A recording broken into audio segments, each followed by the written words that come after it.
Om Swastiastu, Namo Buddhaya, Salam Kebajikan. Izinkan saya memperkenalkan diri.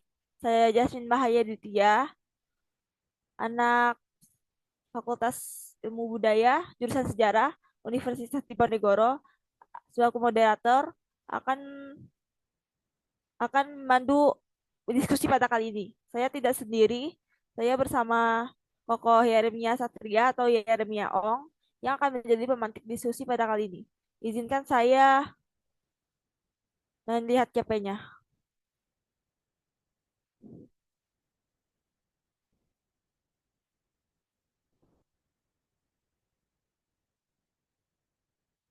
Nama pemateri atau pemantik diskusi kita pada malam hari ini adalah Yeremia Satria Yasobam Efrida atau Yeremia Ong. Dia terlahir di kota Surabaya tanggal 6 Februari 1999. Pendidikan sekolah terakhir dari jurusan IPS Sekolah SMA Katolik Untung Surapati Sidoarjo. Pendidikan S2 ditempuh di Universitas PGRI Desa Sidoarjo.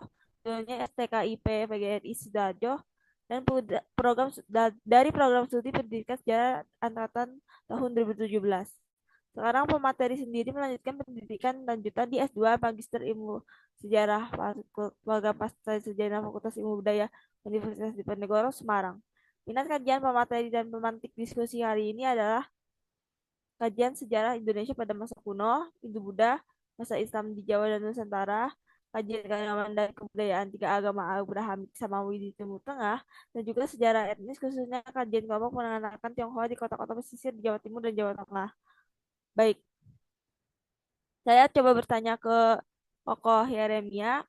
Halo Kokoh Yeremia, apa kabar? Malam, Meme Yasmin. Puji Tuhan, alhamdulillah sehat di sini. Kamu gimana di sana di Semarang? Sehat? Alhamdulillah saya sehat, tapi ya saya ini agak sedikit kurang kurang mengenakan hatinya untuk kali ini. Oh ya, em, kenapa Koko Yeremia ini, saya mau tanya bentar, kenapa Koko Yeremia ini sangat-sangat tertarik pada kerajaan, tentang kerajaan-kerajaan gitu ya? Soalnya saya ini jujur aja suka ngantuk gitu. Ya, terima kasih untuk pertanyaannya, Meme Yasmin. Kenapa kok saya lebih menyukai mengenai tentang kajian masa klasik, termasuk juga kerajaannya Erlangga dan juga anak-anaknya Erlangga yang di mana berada di Poros, Janggala, dan Panjalu. Kita tahu bahwasannya negara ini sendiri itu kan Indonesia ya, atau NKRI itu baru saja berusia 80 tahun. Apabila ditilik dari proklamasi kemerdekaan per tanggal 17 Agustus 1945. Nah, sampai sekarang kan kalau kita melihat dari slogan-slogan hari kemerdekaan itu dikatakan 17 Agustus, 17 Agustus.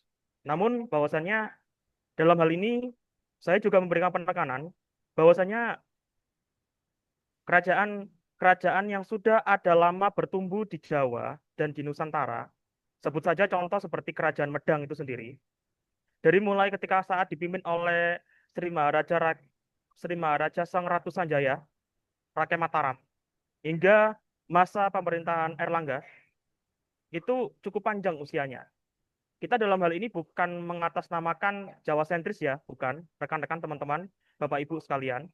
Tapi dalam hal ini kita bisa melihat bahwa dari kedua keluarga yang sama-sama menganut dua keyakinan berbeda, baik itu Hindu aliran Siwa dengan Buddha aliran Mahayana, itu jujur memang eh, akhirnya dipersatukan bahkan sampai pada masa pemerintahannya Erlangga. Di mana pada masa pemerintahan Erlangga sendiri banyak sekali ya keyakinan-keyakinan lain, Resi, Tiagi, Tiaga, Ajar, dan sebagainya akhirnya berkumpul semua bersatu di bawah panji-panjinya Erlangga yang terkenal dengan sebutan Garuda Muka. Sama seperti yang saya dan juga Meme Yasmin pakai ya sebagai latar belakang dari background kita pada malam hari ini. Usianya kerajaan itu relatif cukup panjang dan bahkan pun bisa dikatakan jauh lebih tua daripada NKRI atau Indonesia. Dalam hal ini saya juga bukan mengatakan saya anti pada NKRI, bukan. Tetapi harus tahu dari lini masa perjalanan panjang sejarah kita yang memang punya sejarah yang panjang, sejarah yang sangat-sangat bukan hanya dari sisi kemerdekaan atau bahkan sisi keemasan kerajaan-kerajaan itu bukan, tapi juga kita belajar dari segi kejatuhannya juga, di mana pada akhirnya karena kepentingan konflik akhirnya yang membuat kerajaan-kerajaan itu akhirnya runtuh satu persatu. Demikian yang bisa saya sampaikan, Mem Yasmin. Sebentar, saya O- mau izin untuk share screen dulu. Oke, sekarang kita akan memulai diskusi pada hari ini, pada malam ini. Silakan Kokoh Yeremia dibuka dah. Sudah kelihatan ya, Meme ya? Ya udah. Baik, kalau begitu, izinkan saya memulai pada kesempatan malam hari ini. Bismillahirrahmanirrahim. Assalamualaikum warahmatullahi wabarakatuh. Shalom. Shalom alaikum bersama manusia. Om Swastiastu. Awik namastu namo sidam. Kosong yang adi Buddha. Salam budaya dan salam kebajikan. Hong ulun besuki langgeng. Rahayu, rahayu, rahayu sagunging dumadi. Terpujilah Sri Naranata Prabu Erlangga. Terpujilah juga Pangeran Srima Pandhika Rasakan. Terpujilah juga Ki Buyut Cane atau Romo Icane Puniti yang telah dianugerahkan oleh Erlangga sebidang tanah perdikan di wilayah Karaman Icane pada tahun 1021. Dalam diskusi pada malam hari ini adalah menarik bahwa kita bukan hanya menelisik sejarah dari segi buku-buku yang sudah ditulis, buku referensi ya, terutama juga dalam hal ini kisru di ibu kota, di pusat pemerintahan, mengenai tentang buku sejarah yang baru yang ditulis pada rezim pemerintahan pada malam hari ini. Tetapi kita juga belajar juga bahwa dalam perspektif karya sastra itu juga memberikan satu perspektif yang sangat luar biasa sehingga kita bisa membaca dan bisa mengetahui apa sih makna terdalam atau bahkan makna tersirat pesan-pesan yang ingin disampaikan di dalam sebuah buku karya sastra, sebut saja sebuah novel sastra sejarah.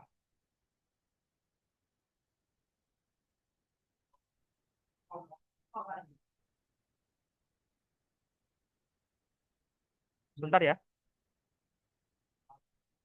Hmm.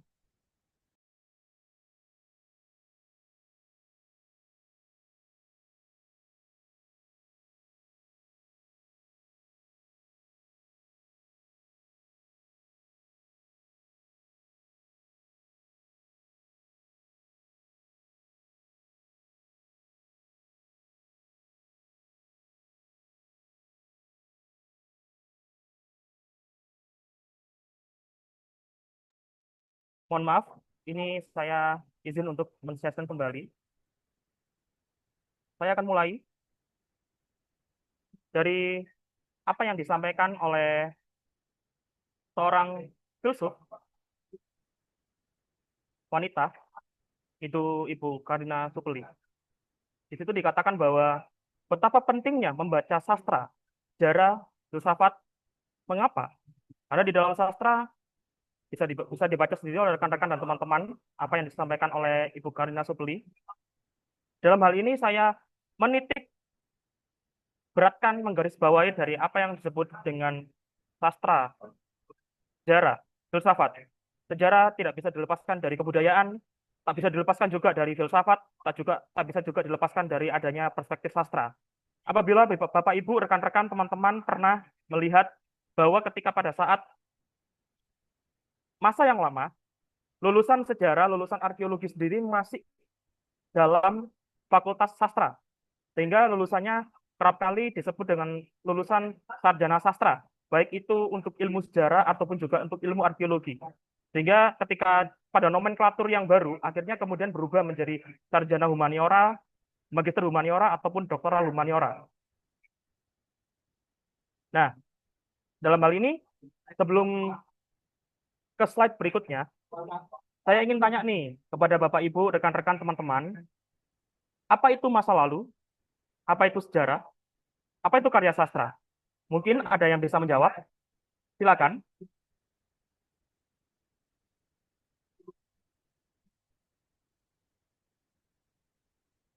Baik, apa yang dimaksud dengan masa lalu sejarah dan karya sastra? Silakan. Ada yang mau menanggapi? Ya, jadi memang semua hal itu sangat berkaitan ya, rekan-rekan, teman-teman, Bapak Ibu semua, dalam pandangan ilmu humaniora. Di sini saya sudah sedikit jelaskan, bisa dibaca oleh Bapak Ibu, rekan-rekan, teman-teman, apa itu pengertian dari sejarah. Dalam hal ini saya lebih menggarisbawahi bahwasanya peristiwa sejarah itu adalah sebuah bentuk rekonstruksi, rekonstruksi terhadap peristiwa-peristiwa lampau dengan mempergunakan metode dan juga metodologi. Ditulis dari mulai awal hingga akhir. Baik itu ada yang mempergunakan mazhab dari Romo Kuntowijoyo ataupun juga Romo Sartono, maupun juga mazhab para sejarawan-sejarawan lainnya yang ada di Indonesia ataupun juga di luar negeri. Dan di situ rekan-rekan teman-teman bisa membaca dari perspektif apa itu masa lalu dan juga apa itu karya sastra. Saya lanjut. Sehingga ketika pada saat semua itu dibukukan dalam satu buku karya sastra, akhirnya dari situ kita kemudian dapat melihat bahwa ternyata satu buku karya sastra sejarah bisa Bapak Ibu dan teman-teman rekan-rekan perhatikan bahwa ternyata buku seperti yang ditulis oleh almarhum Eyang Langit Krishna Haryadi, kemudian Eyang Pramudia Anantatur, ataupun juga para sastrawan-sastrawan Indonesia lainnya yang sudah membangkitkan sejarah tetapi dalam perspektif karya sastra, sehingga membuat kita banyak membaca karya-karya mereka, bahkan yang bertebaran hingga saat ini di setiap perpustakaan perkuliahan ataupun juga perpustakaan yang ada di perpusda daerah ataupun perpus kabupaten. Salah satu contohnya yang akan kita bahas pada malam hari ini adalah karya sastra dari karya milik seorang budayawan, seorang pemimpin paguyuban budaya, dan juga seorang praktisi spiritual. Saya kenal baik dengan orang tersebut, yaitu Mas Damar Sasongko, yang dimana kemarin tahun 2020 atau 2021 beliau baru saja mendapatkan gelar Kanjeng Raden Tumenggung dari Kasunanan Surakarta. Kanjeng Raden Tumenggung Sasongko. Ada dua karya sastra menarik yang saya angkat pada malam hari ini bersama dengan Mimi Yasmin dan juga dengan Tiwi Kasyafela dalam diskusi pada malam hari ini, yaitu satu mengenai tentang buku yang saya sampaikan di sini, bisa Bapak Ibu rekan-rekan teman-teman lihat, yaitu mengenai tentang buku karya sastra yang berkaitan dengan Janggala, Kerajaan Janggala yang merupakan pecahan dari Kerajaan Medang Kahuripan ketika pada saat masa pemerintahnya Erlangga, lalu kemudian juga ketokohan Pangeran Mapanji Karasakan. Di sini itu dan sebenarnya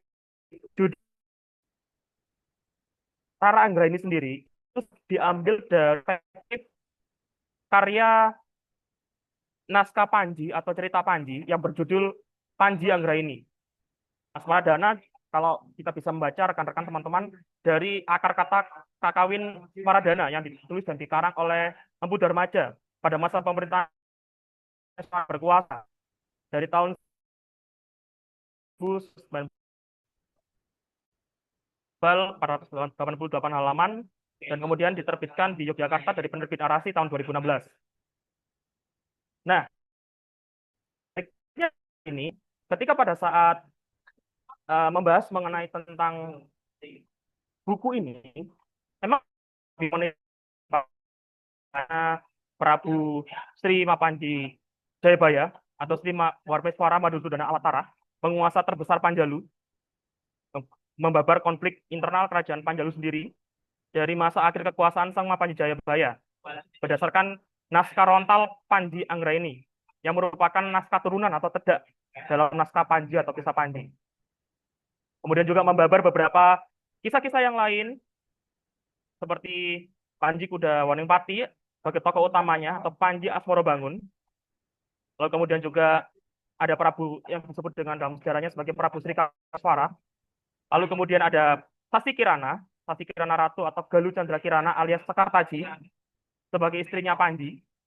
Kemudian ada beberapa tokoh-tokoh lain juga seperti Prabu Lembu Amiluhur, Prabu Lembu Amerdadu, dan juga Raden Panji Gunungsari. Nah, kalau kita melihat juga dalam tuturan naskah Rontal kisah Panji Anggra ini, ternyata juga dalam kisah itu juga eh, disebut-sebut tokoh-tokoh lain seperti Dewi Anggra ini sebagai selirnya Raden Panji atau Panji Asmoro Bangun. Lalu kemudian setelah itu juga ada eh, tokoh-tokoh lain seperti Rakyat Kanuruhan Kudanawarsa, ya, ataupun juga dari yang lain-lainnya juga ada di situ juga di dalam buku tersebut, yang dimana juga Dewi Anggra ini pada akhirnya nanti akan mati dibunuh dalam naskah Panji Anggra ini oleh Raden Panji Nila Prabangsa yang disebut dengan sebutan Wasi Curi Ganata di dalam sebuah hutan. Nah, di dalam pembukaan buku ini sendirilah kemudian mulai dipaparkan pendahulu-pendahulu Panjalu atau Kadiri yang dimulai dari Erlangga hingga sampai turun kepada anak-anaknya, termasuk juga Raden Mapanjigarasakan atau Pangeran Sri Mapanjigarasakan, putra selirnya Erlangga. Di sini di slide berikutnya saya akan menjelaskan atau memaparkan mengenai tentang uh, beberapa yang berkaitan dengan ini, bisa Bapak Ibu dan rekan teman lihat.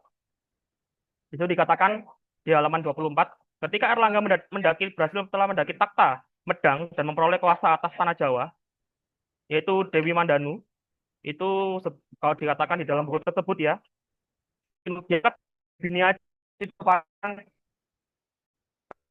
disebut dengan sebutan Rakyat Biniaji. Ada Rakyat Parameswari dan juga ada Rakyat Biniaji. Biniaji itu merupakan tokoh istri sayangan kedua atau istri selir kesayangan. Dari Diamandanu kemudian Prabu Erlangga dikaruniai oleh dua orang putra, Sri Mapanjigarasakan dan juga Sri Mapanji Alanjung Ayes. Namun dalam hal ini di dalam buku tersebut, mohon maaf ada kekeliruan.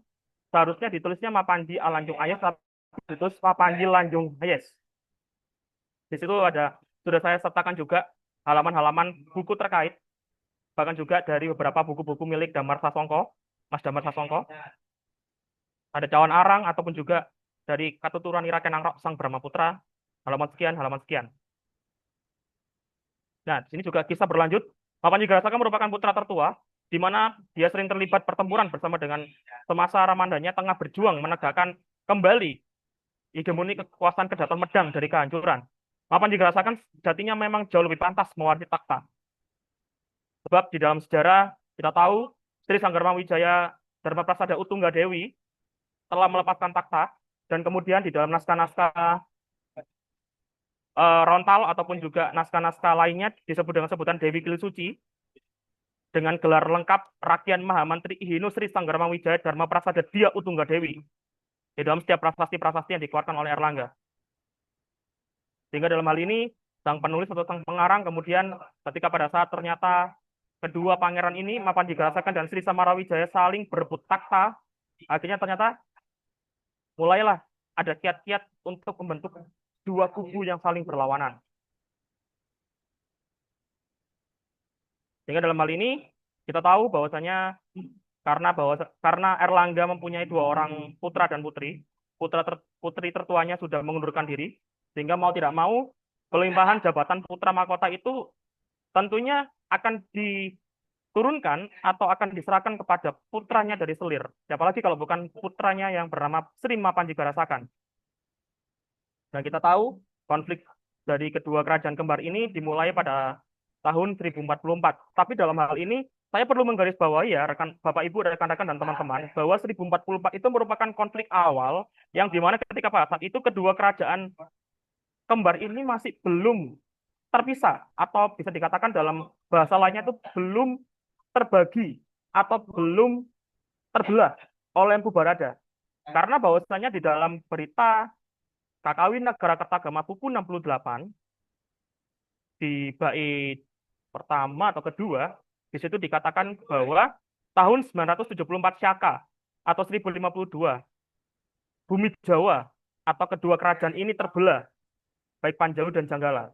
Sehingga saya dalam hal ini lebih mempergunakan informasi di dalam Kakawin Nagara Kertagama untuk melihat terjadinya peristiwa pembelahan atau pemisahan kedua kerajaan ini yang keduanya awal mulanya masih dalam satu lingkup kekuasaan kerajaan Medang Kahuripan, baik itu ketika Erlangga masih ada dan bergelar, kemudian dia turun sebagai seorang pendeta yang bergelar Si Aji Paduka Empungku Sang Pinaka Catraning Buana, ataupun di dalam gelarannya Erlangga yang lain disebut dengan sebutan Paduka Batara Guru. Kemudian setelah itu dalam buku yang lain oleh Mas Damar Sasongko, saya mengambil dari satu judul buku triloginya Kenangrok dengan judul Katuturanira Kenangrok Sang Brahmaputra. Maksudnya dari akar kata Katuturanira. Katuturanira itu maksudnya adalah kisah tutur atau bahkan kenang-kenangan. Jadi katakan demikian. Nah, buku ini awal mulanya terbit tahun 2015. Diterbitkan pertama kali oleh penerbitnya Damar Sasongko Publishing. Lalu kemudian buku ini diterbitkan kembali oleh penerbit Kantara. Awalnya ada sekitar 900 halaman, tapi kemudian menjadi 600-an halaman karena ternyata dipangkas beberapa bagian. Yaitu saya kurang tahu juga apa yang terjadi dengan buku yang bisa Bapak Ibu rekan-rekan teman-teman lihat di depan ini. Bahwasanya dari 900 sampai akhirnya dipangkas menjadi 600-an halaman. Sebenarnya sama, isinya mengenai tentang apa yang dirasakan itu sama. Jadi dalam hal ini gini, Mas Damar Sasongko itu kerap kali mengulang demi mengulang beberapa graf mengenai tokoh-tokoh yang dirasakan konflik antara Janggala dan Panjalu. Sehingga dalam hal ini saya hanya memberikan catatan-catatan di dalam PowerPoint saya, pemaparan saya pada malam hari ini, sehingga supaya bisa lebih memudahkan. Tapi dalam hal ini, sebelum melangkah ke situ adalah lebih baik kita melihat dari dimensi buku ini sendiri. Dan tadi sudah saya tuturkan, sudah saya jelaskan di situ, bahwasanya buku ini membahas mengenai tentang riwayat Kenangrok Anggarajasa berdasarkan naskah Rontal Pararaton ataupun Kakawin Nagara Kertagama. Nah, di situ juga sudah saya sebutkan bahwa Sang Brahmaputra anak dari Brahma itu memang sudah disebutkan di dalam naskah Pararaton ya. Ketika pada saat Dewa Brahma turun ke dunia mencari seorang wanita atau perempuan untuk disungai. Pasti Bapak Ibu rekan-rekan teman-teman yang tidak asing dengan kisah ini bisa membaca di dalam Pararaton di bagian itu ataupun pada buku yang ditulis oleh Pak Heri Purwanto atau Pu Heri Purwanto. Buku Pararaton, Biografi Para Raja Singhasari hingga Majapahit, terbitan Javanika tahun 2023 kemarin. Lalu kemudian setelah itu ada juga buku kedua yaitu Kenangrok Sang Wisnumurti sebagai penjelmaan Wisnu yang bersifat penjaga alam. Wisnu dikatakan sebagai penjaga alam semesta, pemelihara alam semesta.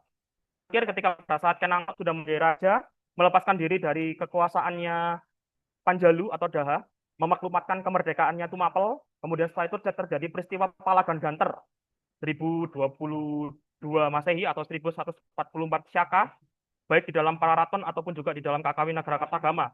Pada tahun 1144 Syaka, Sri Ranggarajasa berhadapan dengan Raja Panjalu, Sang Adiperwira Sri Srenggakertajaya. Ditaklukkan dengan cepat, kalah, dan kemudian setelah itu Sri Srenggakertajaya atau Prabu Aji Dandang Gendis melarikan diri menyelinap ke dalam sebuah biara kecil yang sunyi. Dalam penelitian yang dilakukan oleh saudara Ferry Riandika, lulusan UM Malang, pendidikan sejarah UM Malang, diidentifikasi bahwasanya candi atau biara yang sunyi itu ternyata adalah Candi Sirakencong di Blitar.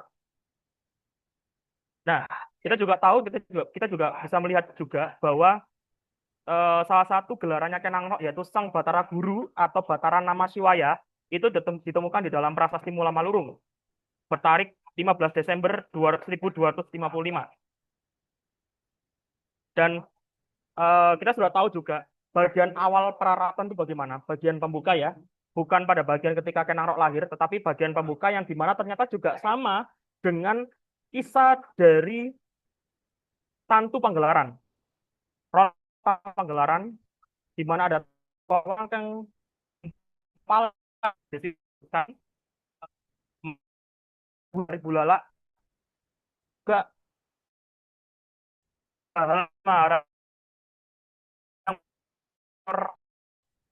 atau seekor lembu karena katakan demikian. Berarti kan dikatakan bahwasanya kan ini kan bisa jadi anak selir ya, dan mungkin berkelakuan buruk karena bahwasanya di dalam naskah Pararaton juga sudah dikatakan bahwasanya ada seorang anak Randyaning Jiput, seorang janda dari Jiput yang berkelakuan tidak baik, memutus-putus tali kekang kesusilaan, menjadi eh, gangguan yang maha gaib dan sebagainya itu. Dan kemudian setelah itu Puta Pawangkeng ketika telah selesai melaksanakan upacara caru, ya, upacara pengorbanan kepada Yang Ninglawang atau Batara Kala, kemudian memberikan restu kepada Atma dari sang anak Randa atau anak janda dari Siput itu untuk terlahir di Bawana dan ternyata di wilayah Sawetaning Kawi. Makanya di dalam Prasasti Mula Malurung disebut juga adanya wilayah bumi Wetaning Kawi atau bumi Sawetaning Kawi.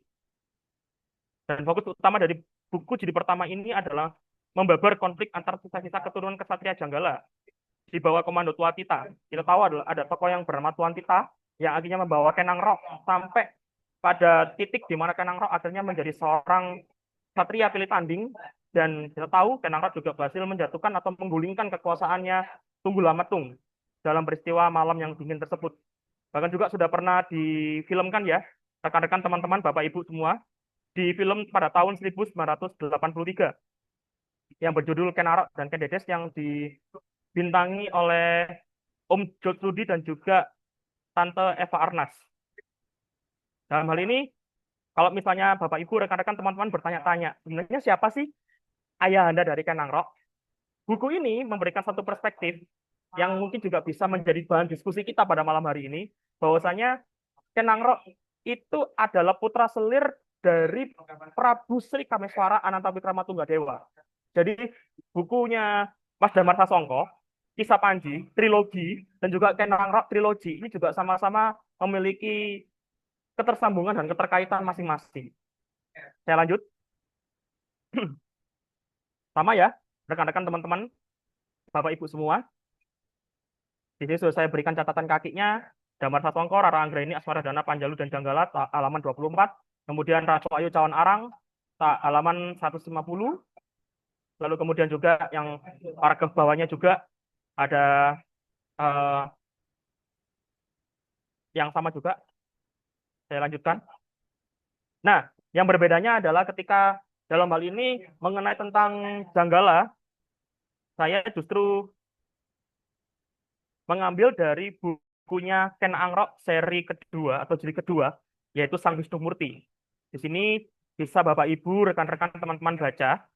Adapun Sang Biniaji dari Prabu Sri Naranata Airlangga, yaitu Diamandanu, Ibunda Sri Mapanjigarasakan, adalah putri dari Sang Mahayogi Sangkara, Acarya dari Pastraman Ringtrep. Jadi kan Airlangga juga pernah tuh memberikan status Sima Swatantra di wilayah Trep, Prasasti Trep. Jikalau Bapak Ibu, rekan-rekan teman-teman pernah membaca, entah itu dari laporan arkeologi, barangkala arkeologi, ataupun juga penelitian-penelitian arkeologi, ataupun penelitian epigrafi lainnya, berkaitan dengan Jawa, Jawa Timur, ataupun Jawa Tengah, yang mengajarkan Siwa Paksa. Lalu kemudian setelah itu melahirkan Mapanjigarasakan yang menjadi seorang bakta atau penganut Batara Siwa yang sangat taat. Jadi dalam hal ini, sang penulis memberikan penekanan yang unik, bahwasanya Janggala itu berhaluan Siwa dan Panjalu itu berhaluan Wisnu. Mengingat bahwasanya banyak sekali raja-raja Panjalu yang dimana ternyata menganut unsur gelar Abhiseka namanya yang sangat kentara dengan Wisnu. Meskipun dalam hal ini juga ada beberapa penelitian-penelitian lain ya, Bapak Ibu, rekan-rekan teman-teman, bahwa gelar-gelar yang berkaitan unsur dengan Wisnu milik Raja-Raja Panjalu, tidak semuanya mereka semua adalah penganut Wisnu di penelitian-penelitian berikutnya. Itu nanti akan kita bahas apabila dalam sesi diskusi Q&A. Dan di sini saya menjelaskan atau memaparkan satu percakapan antara Ken Angrok dengan seorang yang bernama Gandrik. Saya ambil dari bab ke-8 berjudul Janggala Mani pada halaman 272 sebagai berikut. Tuturkan apa yang kamu ketahui tentang Sang Bang Giripati. Kemudian Gandrik duduk bersila di hadapan Angrok, napak menata silanya. Kemudian juga anak buah Ken Angrok yang lainnya juga demikian. Dan kemudian Gandrik mulai bertutur. Demikian yang hamba dengar, Tuan. Sang Bang Giripati masih merupakan keturunan Janggala yang pertama. Masih memiliki darah medang dari mendiang Prabu Sri Naranata Erlangga. Ken Angrok berkerut dahinya. Sepengetahuanku, penguasa Janggala awal adalah Sri Mapanjigarasakan. Ya memang benar, seperti sudah dibahas, bahkan dalam historiografi sejarah dari mulai buku SNI ketika ditulis oleh Marwati Jonet dan juga Nugroho Susanto, Ida sekalipun, sampai boleh jadi yang terbaru yang nanti akan dirilis entah di tahun ini atau di tahun berikutnya oleh rezim pemerintahan yang baru ini. Nah, sehingga dalam hal ini, mohon maaf, kalau tadi saya sudah menyapa ya, Bapak Ibu rekan-rekan teman-teman, menyapa eh, seorang penulis buku yang bernama akunnya Sasi Kirana atau Ibu Trinawangsi dengan nama penanya Senawang Tri. Nah, di sini justru saya bisa menemukan referensi lain mengenai tentang eh, Mapanjigarasakan yang dituangkan dalam perspektif karya sastra. Judul bukunya adalah Cakra Manggilingan, Sandiakalaning Kahuripan atau Masa Senjanya Kahuripan. Penulisnya adalah Ibu Trinawangsi atau nama penanya adalah Senawang Tri. Tebal bukunya 312 halaman. Penerbitnya adalah Diomedia, diterbitkan di kota terbitnya yaitu Solo, Surakarta. Di sini berisi kutipan-kutipan mengenai tentang Mapanjigarasakan. Bisa Bapak Ibu rekan-rekan teman-teman baca pada slide presentasi saya di depan ini. Misalnya contoh saya bacakan di halaman 24.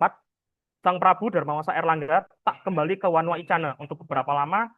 Dia tinggal di Kedaton mengatur strategi bagaimana menguasai beberapa kerajaan-kerajaan kecil yang tidak mau tunduk kepada Kahuripan. Telik Sandi hilir mudik mengaturkan berbagai warta ke dalam Kedaton. Dan mohon maaf apabila dalam ada diskusi pada malam hari ini sebelumnya ada disclaimer nih, kalau di sini ada penulisnya Ibu Trinawangsi atau akunnya Sasi Kirana, ada beberapa kata, makna kata yang perlu untuk saya sedikit rubah, Bu. Karena bahwasanya ketika saya baca kok kurang lugas, kurang luwes, sehingga dalam hal ini saya ubah untuk saya lebih kembangkan ya, lebih baiknya gitu. Sementara itu di Wanua Icana, Wira dan para prajurit yang ditinggal menanti kabar untuk mulai bergerak. Setelah berselang lama, kemudian kelahiran Putri Mahkota Sri Sanggarma Wijaya Utunggadewi, Dewi Sri kemudian melahirkan seorang putra tanpa kehadiran ayahnya. Ayahnya dalam hal ini adalah Puniti, ya, ataupun kalau di dalam bukunya Mas Damar Sasongko disebut dengan sebutan Sang Mahayogi Sangkara yang mengajarkan Siwa Paksa. Bayi laki-laki itu diberinya nama Garasakan dan berhak menyandang gelar kebangsawanan Mapanji. Nah, dalam hal ini ketika saya melihat atau bahkan membaca, mungkin juga Putri ingat ya, ketika pada saat ada beberapa kisah-kisah menarik tentang Garasakan ya yang ada di Lamongan. Apabila dalam diskusi pada malam hari ini ada rekan-rekan teman-teman yang asli berasal dari Lamongan, tentu sudah tahu bahwasanya Erlangga pernah menganugerahkan sebidang tanah perdikan Swatantra kepada Ki Buyut Cane atau Romo Icane, ya, prasasti Cane yang sekarang disimpan di Museum Nasional. Dan alhamdulillah puji nama Tuhan bahwa prasasti tersebut ketika kemarin pada saat terjadi peristiwa tahun 2023 kemarin ya, jika tidak salah, tidak sempat mengalami kerusakan ataupun angus dan beberapa prasasti-prasasti lainnya di Museum Nasional atau Museum Gajah. Dan kemudian ternyata dalam salah satu sumber Bali Yang saya baca, Babat Bali Agung atau Babat Bali Ageng, kurang lebihnya, dikatakan demikian judulnya, bahwa ternyata Erlangga mempunyai seorang putra selir laki-laki. Di situ disebutkan dengan sebutan namanya Panji Karaksaan. Sebenarnya bukan Karaksaan, tetapi Garasakan. Kalau di dalam beberapa prasasti-prasasti Mapanji Garasakan lainnya, contoh seperti prasasti Kambang Putih. Nah, di dalam prasasti Kambang Putih disebutkan turunnya eh, turunnya Nugraha Sri Karasakan, Iri Kanang Sima, Ika Kambang Putih. Sementara turunlah perintah Paduka Sri Garasakan atau Sri Karaksaan kepada warga di wilayah Sima di Kambang Putih. Itu penggalan kalimat di dalam prasasti Kambang Putih dan bisa Bapak Ibu rekan-rekan teman-teman baca. Salah satunya itu berada di Oyo, Old Javanese Orkonden yang ditulis oleh Brandes pada tahun 1913. Kemudian saya melanjutkan kembali di halaman 1158, mohon maaf, sampai 1159. Seperti bisa membaca pikiran Mahesa, Wira berbisik kepada kakaknya sambil menuju suara muda yang berbaris bersama dengan prajurit lainnya. Gandiwa, maksudnya Gandiwa itu adalah busur ya, busur panah, bukan anak panah, tetapi busur. Busurnya bukan terbuat dari bahan yang biasa dipakai oleh para prajurit pemanah seperti kita. Kukira dia adalah salah satu bangsawan putra keturunan bangsawan Kauripan. Tapi siapa dia? Wira berusaha mengingat. Mahesa berkata, dia tadi datang bersama dengan Puniti. Kau ingat saat Sang Prabu mengunjungi Wanwa Icana, ada seorang anak kecil berumur 8 tahun yang dilatih memanah oleh seorang kakek. Saya melanjutkan kembali. Wira mengerjitkan darinya, keningnya, kemudian oleh kepada kakaknya. Apakah dia adalah Gusti Gerasakan, putra dari Garwo Selir, Sang Prabu? Wira membelalak melihat Mahisa mengangguk. Dia sudah sebesar itu dan gagah seperti ayahandanya, yang mulia Erlangga. Wira menyatakan kekagumannya. Kemudian di halaman 179, berlanjut, masih diingatnya dulu, remaja itu dulu turut berperang bersama dengan ayahandanya, putra selir kesayangan sang Prabu yang dibesarkan jauh dari ayahandanya, Prabu Sri Dharmawangsa Erlangga. Wajahnya menunjukkan ketampanan dan juga kegarangan, meski berusia masih muda dengan tubuh yang tegap, tatapan matanya tajam, dan punya keinginan yang kuat untuk meraih apa yang diinginkannya. Barasakan mendapatkan didikan keras dari kakeknya, sejak kecil. Kakeknya disebut dengan sebutan Puniti. Nah, tokoh Puniti ini sendiri, Bapak Ibu, rekan-rekan teman-teman semua ingat, bahwa di dalam prasasti Pucangan Jawa Kuna, bertarik 6 November 1041, di situ ada salah seorang pejabat yang disebut dengan seorang yang bernama pejabatnya Puniti. Kerakrian Kuningan Puniti. Di situ disebutkan gelarnya. Di dalam prasasti Pucangan berbahasa Jawa Kuna bertarik 6 November 1041. Dan kemudian Wira mendatangi pemuda itu kemudian bertanya mengenai nama dan asalnya berasal dari mana. Ternyata benar, pemuda itu adalah Gusti Garasakan. Tanpa meminta untuk diistimewakan meski ia seorang putra raja, Garasakan bersedia belajar bersama dengan para sisya, para murid dari kalangan rakyat biasa. Jadi dalam scene itu ada scene di mana seorang Garasakan belajar di sebuah pertapaan atau pasraman, dan kemudian meskipun dia adalah seorang putra raja, putra selirnya raja, tapi dia masih mau belajar membumi bersama dengan para kelompok eh, masyarakat yang belajar di pasraman tersebut. Tidak mendengar Garasakan enggan tinggal di dalam kedatuan Kauripan. Pemuda itu lebih suka berada di lingkungan pusat ibu kota, di tengah keramaian kota, dan di wilayah pelabuhan. Setiap menjelang senjakala, dia Garasakan selalu berada di sebuah setu, jembatan. Jadi saya mempergunakan kata setu untuk menyebut jembatan. Contoh misalnya Rama Setu. Jadi ketika pada saat kita membaca Kakawin Ramayana ataupun membaca naskah Itihasa Ramayana yang dikarang oleh Begawan Walmiki atau Resi Walmiki, di situ kan ada pasukan Wanara yang dimana membangun sebuah jembatan terbuat dari bahan batu yang menghubungkan antara India dengan Sri Lanka, kalau tidak salah. Dan jika dilihat dari citra foto udara bisa kelihatan bahwasanya jembatan itu masih ada menghubungkan antara India dengan Sri Lanka atau Alengka. Jadi nama lamanya Sri Lanka itu adalah Alengka.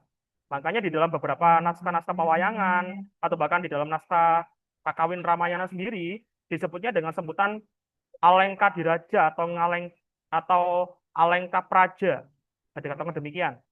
Orang Jawa mengatakan Ngalengko Rojo, Raja Alengka. Pusat pemerintahan ibu kotanya berada di Alengka. Katakan demikian.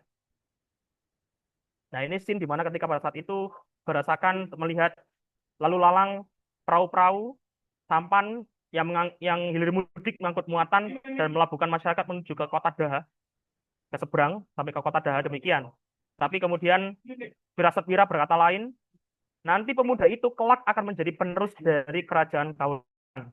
Sudah barang tentu pasti dan dalam sejarah. Halaman 2 Paduka Sri Parameswari, yaitu memiliki dua anak, Putri Sri Sanggarama Wijaya Utunggadewi dan juga adiknya Sri Samarawijaya. Sedangkan dari Garwo Selir atau Bini Haji, Prabu Sri Darmawangsa Erlangga memiliki seorang putra yang bernama Mapan Digarasakan. Kedua putra ini saling berebut perhatian dari Ramanda Prabunya, yaitu Erlangga. Kemudian Garasakan adalah sosok putra selir yang dikenal sangat ambisius. Sementara Samarawijaya dikenal sangat halus dan sopan pembawaannya serta seorang yang bijaksana. Halaman 249 dari buku ini menyatakan Wira berkata, Mapan Jigarasakan itu lebih berpengalaman, lebih pandai dan terampil. Dia sudah terbiasa dengan pertempuran. Putra Garwo Selir itu lebih tepat menggantikan Prabu Erlangga dalam memimpin Kauripan. Jadi dalam sudut pandang buku memberikan penekanan dari tiga kelompok yang kenal tersebut, yaitu Wira, kemudian Mahisa, Kirana, dan juga Resi Abhimana. Nanti apabila di dalam sesi Q&A mungkin ada yang perlu mengenai ini dan sedikit nimbrung juga mengenai tentang bukunya ini ataupun mungkin mau pesan bukunya silakan. Sehingga dalam hal ini mengenai tentang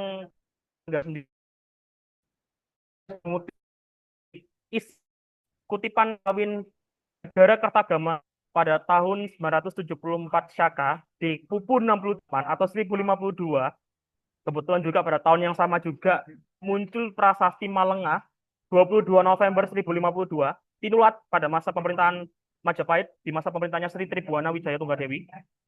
Itu Garasakan kan berada hadapan dengan seorang raja bawahan Panjalu yang bernama Haji Linggajaya.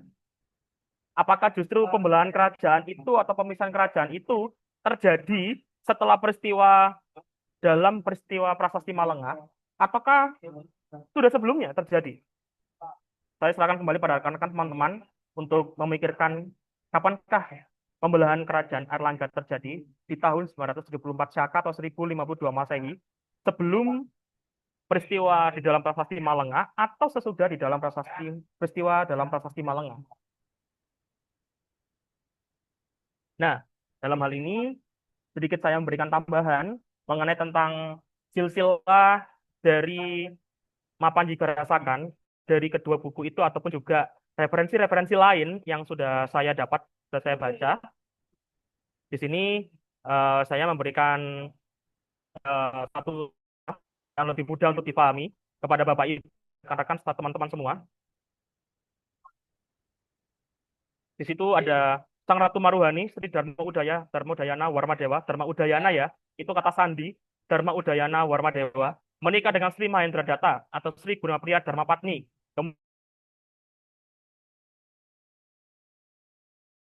Sri Jalalangga. Jadi akar kata Sri Jalalangga itu sendiri didapat di dalam salah satu kutipan di dalam prasasti Pucangan berbahasa Jawa Kuna. Dari kata jala artinya air. Berarti Jalalangga, Erlangga sudah tidak dapat dinafikan kembali. Yang kedua adalah Paduka Sri Marakata Pangkaja, Raja Bali yang berkuasa setelah Warmadewa. Sorry, mohon maaf, Udayana Warmadewa. Kemudian yang ketiga adalah Haji Sri anak Wungsu. adik bungsunya Erlangga. Dan di sini kemudian saya tadi sudah menyinggung ya mengenai tentang tokoh yang bernama Rakrian Kuningan Puniti, Kiboyo Cane atau Rama Icane dalam Prasasti Cane 27 Oktober 1021 Masehi dan juga Prasasti Pucangan 6 November 1041 Masehi yang berbahasa Jawa Kuna.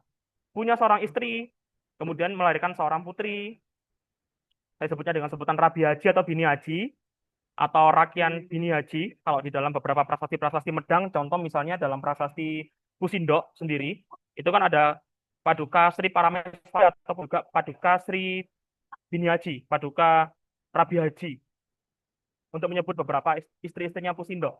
Bahkan jika saya tidak salah di dalam kajian prasasti Masahar yang ditemukan di Mojokerto tahun 2022 atau 2023 yang lalu, ternyata sempat ditemukan satu orang tokoh istri perempuan yang Pusindok yang ternyata itu adalah istri ketiganya.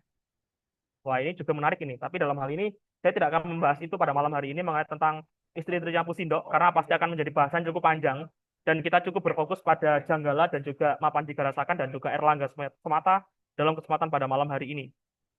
Kemudian putri tersebut yang tidak disebutkan namanya menikah dengan Dharmawangsa Erlangga atau Sri Jalalangga dan kemudian melahirkan Sri Mapan Digarasakan.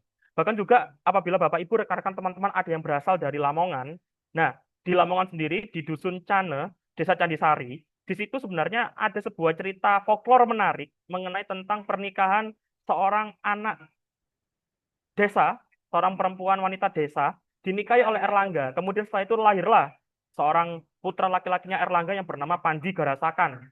Itu di dalam folklornya masyarakat Dusun Cane, Desa Candisari di Kabupaten Lamongan, Jawa Timur. Nah, untuk menutup, sebelum menutup ya, dalam hal ini kita juga perlu nih rekan-rekan teman-teman, apa namanya, ada sedikit pembahasan dalam hal ini ketika pada waktu kemarin, apa namanya, ada uji publik mengenai tentang buku SNI yang sempat dibahas di beberapa di 4 kampus ternama PTN di Indonesia. Nah, itu saya kebetulan mendapatkan bersama dengan rekan-rekan teman-teman yang lainnya apabila mengikuti diskusi online. Nah, di situ kan ada tuh materinya tuh. Meskipun tidak semuanya ya, tidak semua dibahas, tetapi saya mendapatkan sedikit apa namanya pembahasan mengenai tentang Erlangga. Itu kalau tidak salah memang di jilid kedua. Nah, di situ bisa Bapak Ibu rekan-rekan teman-teman baca sendiri. Ada perpindahan pusat kerajaan Medang dari Jawa Tengah ke Jawa bagian timur, visi misi Pusindok, kemudian prasasti Pucangan dan juga Raja Erlangga. Nah, ini yang akan menjadi pembahasan menariknya kalau apabila buku tersebut nanti akan muncul. Lalu kemudian setelah itu pembagian kerajaan Medang Kahuripan pada masa kemasannya Erlangga terlahir menjadi Panjalu dan Janggala. Lalu kemudian Sungai Brantas sebagai batas alam antara Jangga dan Panjalu. Kemudian poin 3.3.2, Janggala kerajaan sebelah utara, Panjalu atau Kadiri kerajaan sebelah selatan. Kita memang belum tahu mengenai tentang isi nantinya dari buku yang akan ditulis oleh para sejarawan ini, ada sekitar 133. Entah kalau misalnya sudah nambah kembali ya, Bapak Ibu rekan-rekan teman-teman, para sejarawan-sejarawannya di apa eh, penulisan di Jakarta. Dan dalam hal ini yang menjadi sorotan bagi saya pribadi dan mungkin bagi Mimi Yasmin ataupun juga bagi rekan-rekan teman-teman yang expert dengan sejarah pada masa pemerintahnya Erlangga, itu tentunya akan menduga-duga bagaimana sih nantinya kalau kita mengatakan tentang Janggala nih, riwayatnya Janggala bagaimana nantinya? Apakah juga akan membahas tentang Mapan Digarasakan? Bagaimana masa pemerintahan Raja-Raja Janggala lainnya? Ada Mapanji Alanjung Ayes, ada Sri Samalot Saha, prasasti-prasasti Erlangga yang prasasti-prasasti Janggala lainnya yang ditemukan karena mengingat bahwasannya di sekitar wilayah Lamongan, Bojonegoro, Tuban, Mojokerto, Jombang ataupun sekitar wilayah Surabaya dan Sidoarjo, sebenarnya prasasti-prasasti milik Janggala ataupun miliknya Erlangga itu juga masih banyak yang belum ditemukan. Ada juga sebagian yang aus, ada juga yang sudah aus penuhnya. Terakhir juga oleh karena ulah vandalisme masyarakat yang bahkan tidak mengetahui arti penting nilai dari prasasti-prasasti tersebut. Sehingga sangat disayangkan bagian mengenai Janggala mungkin hanya menjadi beberapa halaman semata dan lebih banyak membahas tentang Panjalu atau Kadiri. Namun dalam hal ini harapannya bagi rekan-rekan teman-teman, Bapak Ibu semua ataupun juga bagi para pendidik-pendidik sejarah yang ada di sekolah-sekolah, jangan khawatir. Kita masih punya banyak referensi-referensi lain tuh mengenai tentang Janggala dan bagaimana cara kita nantinya akan menarasikannya itu kepada setiap peserta didik kita di sekolah, di luar sekolah, ataupun juga bagi kalangan mahasiswa-mahasiswi nih yang baru saja masuk, entah itu angkatan 2024 ataupun angkatan 2025, sama seperti Mimi Yasmin dari angkatan 2024, Ilmu Sejarah Fakultas Ilmu Budaya Universitas Diponegoro Semarang, ketika masa mengenai kerajaan-kerajaan dari masa abad 8 sampai abad 15. Itu. Kita masih menunggu-nunggu dan kita masih meraba-raba. Namun dalam hari ini harapannya nanti buku SNI jilid yang mungkin ada sekitar 11 atau 12 jilid itu nantinya akan banyak memuat informasi-informasi baru. Meskipun memang dalam hal ini kita perlu juga dalam tanda kutip perlu kritis juga nih dengan narasi-narasi yang ada. Terakhir, saya mengutip dari pesannya Putri Nawangsi, tanpa fiksi dunia hanya akan menjadi sekumpulan fakta tanpa tanpa rasa, data tanpa makna, dan hidup yang berjalan tanpa kisah di dalamnya. Senawang Tri atau Tri Nawangsi. Selesai, mari kita berdiskusi. Rutam Nuwus,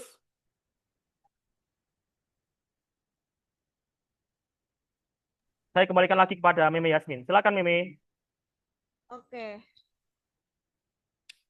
Di topik yang sangat menarik ya tentang seorang Mapanji Garasakan, seorang putra tetua dan putra mahkota dari Air Langga ya.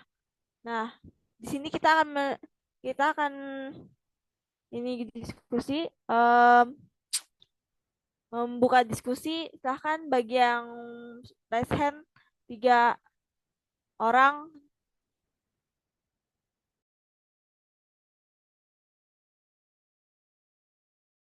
Om Cep juga bisa.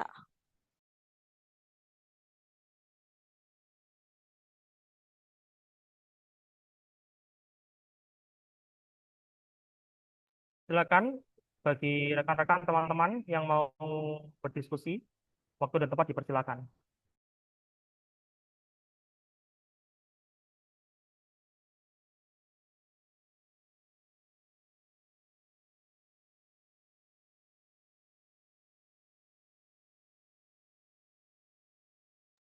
Ini em, saya sebelum yang lain bertanya, izinkan saya memberikan tanggapan. Jadi ya Bima Panjiga rasakan ini em, putra pertama ya dari Selir ya. Apakah Raja Airlangga itu pertama kali itu nggak menikah dengan permaisuri tapi menikah dengan seorang Selir gitu. Terima kasih. Ya, baik nih. Terima kasih untuk pertanyaannya.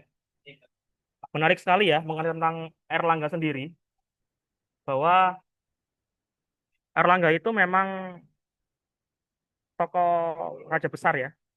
Bukan dalam hal ini bukan karena legitimasinya semata, tetapi juga memang tokoh ini fenomenal sekali. Satu hal yang memang kurang kerap kali bahkan tidak pernah dibahas, yaitu mengenai tentang eh, selirnya Erlangga ini. Karena masalahnya kalau disebutkan, kebanyakan disebutkan di dalam folklore ya, folklore lokalnya Dusun Cane, Desa Candisari Lamongan. Lalu kemudian juga naskah-naskah dari Bali dan tidak tersinggung di dalam sumber-sumber primer sekelas prasasti, misalnya prasasti Cana ataupun prasasti Pucangan berbahasa Jawa kuno. Tapi dalam hal ini ternyata bahkan kalau kita juga merujuk nih pada beberapa peristiwa-peristiwa sejarah ya, lebih tepatnya. Nah itu ternyata eh, raja-raja yang ada di Jawa Timur, lebih tepatnya ketika pada saat masa Hindu-Buddha, memang lebih banyak mengangkat putra selir mereka sebagai pangeran mahkota dengan mewarisi takhta kerajaan. Bukan dalam arti bahwasanya Erlangga tidak menginginkan tokoh anaknya, putrinya yang dari Selir, mohon maaf, dari putra putri mahkota, yaitu Sri Sanggarama Wijaya. Nah, itu bukan tidak menginginkan, tapi masalahnya dalam penelitian-penelitian terbaru nih, nah itu justru ada pendapat yang, mohon maaf, apabila mungkin apa namanya eh, perlu ditinjau kembali ya dalam hal ini, bahwa ternyata Sri Sanggarama Wijaya itu, mohon maaf, kalau dalam taraf medis itu ternyata tidak bisa haid. Bahkan kalau kita juga melihat nih, Mei, di dalam bahasa Jawanya Kediri, Kedi, KADHI, Kedi, itu maksudnya adalah perempuan yang tidak bisa menstruasi atau tidak, mohon maaf, apa namanya, mungkin ada hal-hal di dalam itu yang mungkin membuat dia akhirnya tidak bisa menurunkan keturunan. Dan itu sangat berketerkaitan juga dengan legenda Kediri, Kediri di Jawa Timur. Itu berkaitan juga. Sehingga dalam hal ini sangat membahayakan apabila putri mahkota bahkan tidak memiliki kans kuat untuk bisa melahirkan calon penerus kekuasaan. Sehingga dalam hal ini ketika pada saat dia memilih melepaskan jabatannya, bertapa di patapan kabikuan yang ada di Pucangan, Pucangan Barmi, dan juga satunya saya lupa di prasasti Pucangan Jawa kuno itu kemudian akhirnya yang duduk sebagai putra mahkota ya jelas putra selirnya. Siapa lagi kalau bukan Mapan Jigarasakan. Mengingat bahwasanya juga ada konflik juga dengan Samarawijaya. Sehingga dalam hal ini saya pertegas kembali, Samarawijaya itu bukan merupakan putranya Erlangga, tetapi merupakan saudaranya Erlangga, saudara sepupunya, karena bahwasanya ada unsur kata teguh. Rakyat Mahamantri Ihinustri Samarawijaya Dharma Supranakarana Teguh Utungga Dewanama. Di dalam prasasti Pucangan Jawa Kuna, Pandan, ataupun juga prasasti-prasasti lainnya yang dikeluarkan pada masa akhir kekuasaannya Erlangga. Sehingga dalam hal ini, ketokohan Mapan Jigarasakan mulai muncul dan kemudian berusaha untuk mempertahankan kuasaan ayahandanya termasuk juga warisan-warisan Erlangga, baik dalam segi prasasti ataupun juga para pendukung-pendukungnya. Demikian, Mei. Sepertinya ini sudah ada yang raise hand ini, Mei. Mungkin bisa dipersilakan dulu bagi Bapak Ibu yang Oke, raise hand ini. oke. Ini dari Via, dari Mbak Via. Silahkan open mic. Oke, selamat malam. Makasih untuk kesempatannya. Ini keluar dari Mapanji Gerasakan. Saya pernah membaca buku karya Cok Sawitri, trilogi Janda Jari Jirah. Di situ disebutkan bahwa Airlangga itu sebenarnya adalah raja mantu. Jadi sebenarnya dia bukan uh, bukan apa ya, bukan anak kandung mertuanya gitu. Karena apa namanya, yang sebenarnya anaknya raja itu istrinya Airlangga atau Sri Parameswari ini ya. Jadi ada sedikit gesekan karena apa namanya, Prabu Airlangga ini hanya raja mantu di kerajaan tersebut. Terus eh, di buku yang kedua yang Manggali Kalki itu Cok Sawitri mengatakan bahwa eh, suaminya dari siapa itu anak yang pertama, Sri Sranggama Wijaya Utunggadewi itu memaksa untuk menggantikan Airlangga karena dia berpatokan bahwa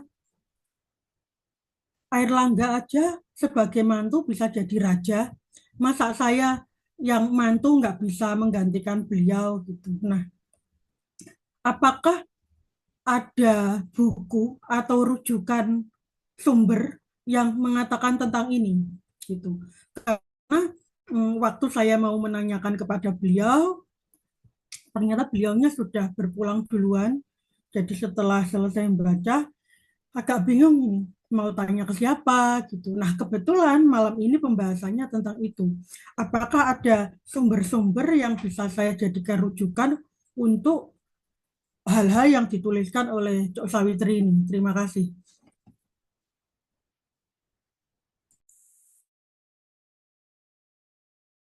Ya, gimana Mei? Dijawab langsung atau anu dulu? Em, Tinggal sisa dua lagi yang ingin raise hand, silakan. Atau tanggapi dulu aja ya kalau gitu ya. Bentar, ini ada lagi nih yang di ini, yang di kolom chat. Baik, baik Bu, Izin terima kasih bertanya. untuk pertanyaan dari Ibu Tia dan juga tanggapannya juga tadi di kolom chat ya. Desa Candisari, Kecamatan Sambeng. Sana sekarang berganti menjadi Candisari. Terima kasih sudah diingatkan kembali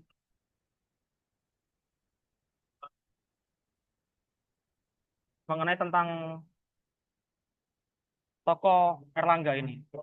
Memang bahkan juga Bu, di dalam sejarah Lamongan sendiri, kerap kali Lamongan itu disebut dengan sebutan Laskar Lamongan, Laskar Erlangga Bumi Lamongan. Mungkin Ibu pernah mendengar ya istilah itu.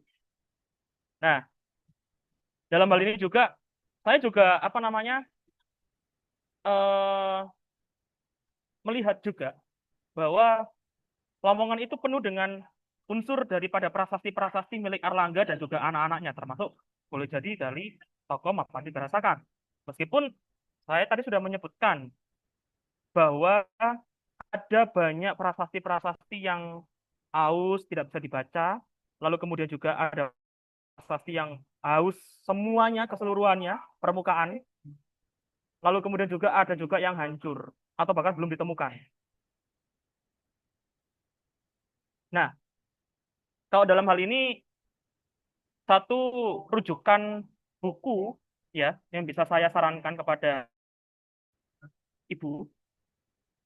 Nah, satu yaitu mengenai mungkin di sini Bapak Ibu rekan-rekan teman-teman pernah membaca hasil dari disertasi doktoralnya Ibu Dr. Nini Susanti Tejowasono dari Departemen Arkeologi Universitas Indonesia di Depok, Jakarta.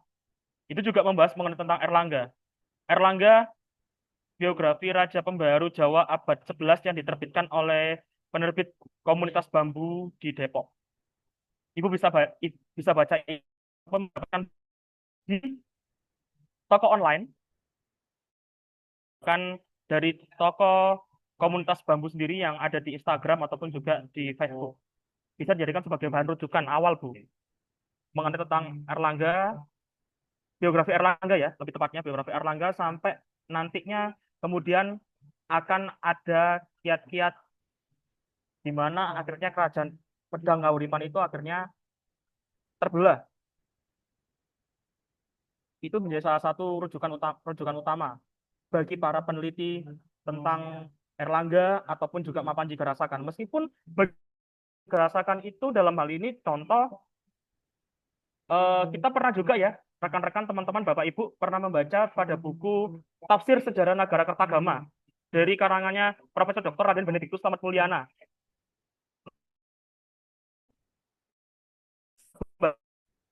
Sari dan Majapahit. Kalau itu dikedepankan lebih mengenai pembelahan kerajaan. Pembelahan kerajaannya Erlangga, ketokohannya Pubarada, kemunculannya Janggala, kemunculan Panjalu, Panjalu menguasai dan menaklukkan Janggala, masa kemasan Panjalu, sampai akhirnya nanti Panjalu berhasil ditaklukkan oleh Kenangrok atau Ranggaraja Sang Amurwa Bumi. Itu. Ya, ini juga di tanggapan dari Ibu juga. Betul, banyak prasasti yang tersebar di Lamongan, mulai dari Kecamatan Sambeng sampai Brondong. Banyak yang hancur, aus, bahkan tak bisa diselamatkan. Itu juga sangat disayangkan. Ulah vandalisme masyarakat pun juga dalam hal ini perlu untuk ditanggapi secara serius juga. Karena ini juga merupakan benda cagar budaya yang sangat bernilai tinggi dan tentunya juga bernilai historisitasnya cukup sangat tinggi. Menjadi satu bahan pembelajaran juga bagi anak bangsa dari mulai tingkatan SD, SMP, SMA, SMK, madrasah aliyah, bahkan madrasah aliyah kejuruan hingga tingkatan mahasiswa-mahasiswa yang ingin mengkaji tentang masa-masa Erlangga hingga masa-masa putra-putranya, termasuk juga Mapa juga rasakan. Itu. Di situ Bu Fia bisa membaca dari kedua buku itu. Pertama bukunya Bu Dr. Nini Susanti Tejowasono, Magister Humaniora. Beliau kalau tidak salah sudah tugas dari Departemen Arkeologi UI. Meskipun di sini juga ada sahabat karib beliau, salah satunya seperti contoh Bu Prof. Dr. Inayati dari Departemen Arkeologi UGM. Beliau juga seorang pakar arkeolog juga.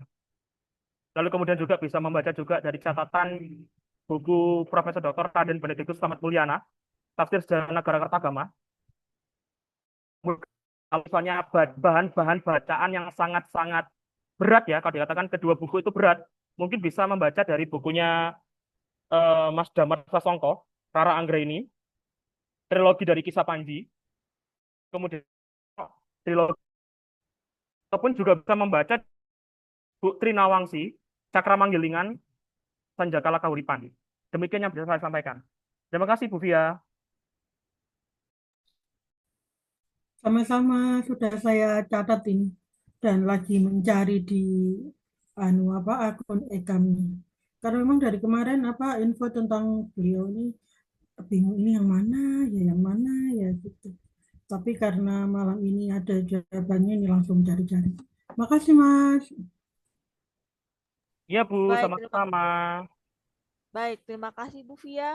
Ini ada pertanyaan di kolom chat dari Zainal, dari Mas Zainal. Izin Coba bertanya dibacakan kepada aja, Mi. Hmm. Siapakah inisiator dan eksekutor pembelahan Ablah, Panjalu, dan Jegala? Apakah Airlangga merestuinya? Silakan kok. Baik, terima kasih untuk pertanyaan dari Mas atau Bapak Zainal. Izin bertanya, siapakah inisiator dan eksekutor pembelahan atau ablah antara Panjau dan Janggala? Apakah Erlangga merestuinya? Sebenarnya, kalau kita melihat dari Itihasa Mahabharata sendiri, sebenarnya kan seorang Destrarasta itu kan sangat menyayangi Sata Kurawa atau 100 Kurawa, termasuk Duryodhana dan juga adiknya Dusasana. Bahkan pun ketika pada saat Sri Krishna berusaha untuk menagih 5 desa saja kepada pihak Kurawa, tidak diberikan. Itu di dalam Itihasa Mahabharata. Namun dalam satu sisi juga, Destrarasa juga paham, anak-anak Pandu, termasuk yang paling tertua yaitu Yudhistira, itu memang juga berhak untuk mewarisi takhta. Karena jujur setelah pada saat Pandu wafat, akhirnya yang menggantikan takhta kekuasaannya itu adalah Destrarasta. Namun dalam hal ini, akhirnya kan Destrarasta pasti juga mengalami kebingungan ya. Siapa yang nantinya akan mewarisi takhta kerajaan? Apakah putra-putranya, Tata Kurawa itu, ataukah justru para Panca Pandawa? Dan kalau dilihat pun dalam naskah Itihasa Mahabharata itu, seorang Destrarasta itu jauh lebih condong kepada para putra-putranya, Tata Kurawa. Ketika pada saat terjadi peristiwa permainan dadu 2 kali, para Pandawa kan dilecehkan, bahkan juga dipermalukan tuh oleh Sangkuni. Sehingga semua yang dimiliki oleh para Pandawa habis, tak tersisa. Mengalami masa pembuangan 13 tahun dan juga masa penyamaran 1 tahun. Itu. Bagaimana dikaitkan dengan memang pada saat kedua orang pangeran ini, yaitu Mapandi Karasakan dan juga Sri Samarawijaya, putranya Dharma Wangsa Teguh, itu berusaha berebut takhta. Yang pastinya dalam hal ini ya, saya lebih melihat bahwasanya Erlangga memang lebih condong kepada putranya. Karena bahwasanya wilayah Janggala itu adalah wilayah yang sangat subur. Wilayah pesisir, kota-kota bandar pelabuhan pesisir. Dari wilayah Jawa Timur sampai ke wilayah pesisir Jawa Tengah. Sedangkan wilayah Panjalu kan lebih mengarah kepada gunung-gunung, bahkan juga perbukitan-perbukitan yang luas, jauh daripada pantai.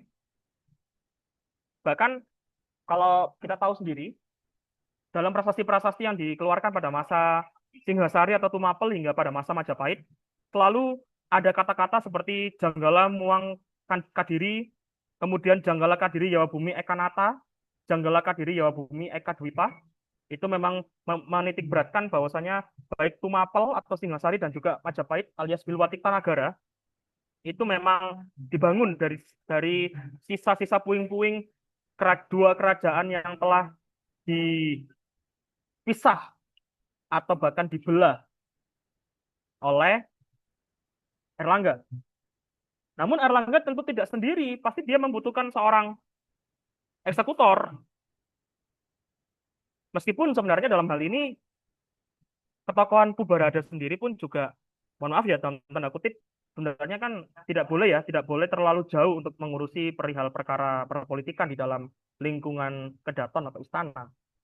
Karena bahwasanya lebih tepatnya itu dalam hal ini pastinya akan ada orang lain yang harus bisa melakukan hal itu. Tetapi karena di dalam beberapa catatan-catatan naskah, seperti catatan naskah Rontal Calon Arang atau Katatuanira Idasri Pubarada, nama naskah aslinya, yang juga tersimpan sekitar 3 atau 4 keropak yang ada di Perpustakaan Nasional ataupun juga di Museum Nasional Jakarta, itu memang di dalam di dalam naskah tersebut saja sempat dijelaskan bahwasanya Erlangga yang kebingungan akhirnya meminta kepada seorang Pubarada untuk membagi, kemudian terakhirnya memisah.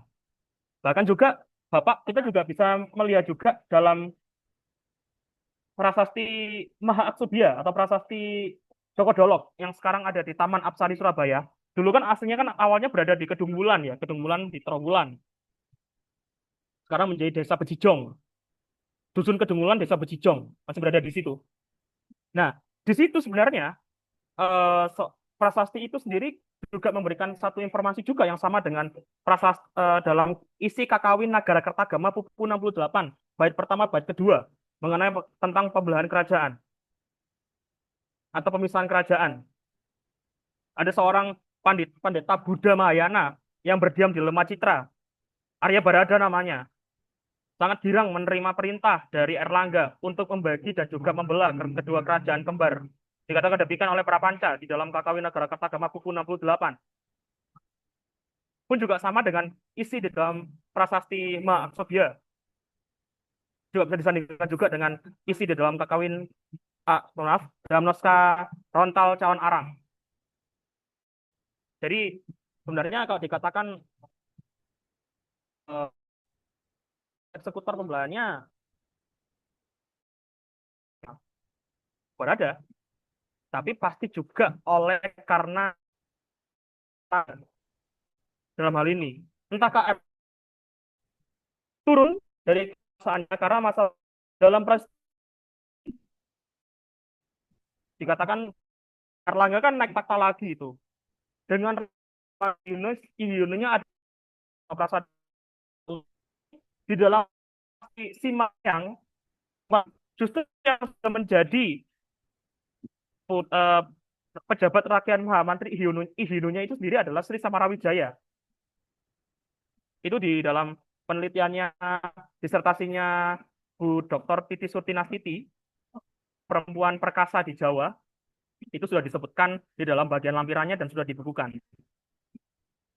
Jadi dalam hal ini tentunya saya kira dan juga saya sangat melihat ya bahwa memang ada keputusan akhir dari seorang raja yang berkuasa pada masa itu untuk menentukan bagaimana akhir dari peristiwa dari Medang Kahuripan ini yang akhirnya nantinya akan bertempur kurang lebih 144 tahun dari 1044 ketika awal mula dibagi, kemudian dibelah tahun 1052, dan kemudian terpisah sedemikian jauhnya sampai pada tahun 1222 atau 1144 Syaka dipersatukan kembali oleh raja besar yang bernama Ranggaraja Sasang Amurwabumi, yaitu Kenangro. Demikian Pak yang bisa saya sampaikan. Kurang lebihnya. Terima kasih. Baik, Kak. Dua pertanyaan sudah terjawab, termasuk saya jadi tiga. Nah, ya, yang mau raise hand silahkan.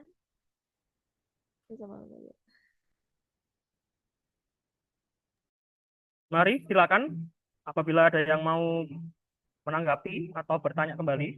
Kita masih ada waktu.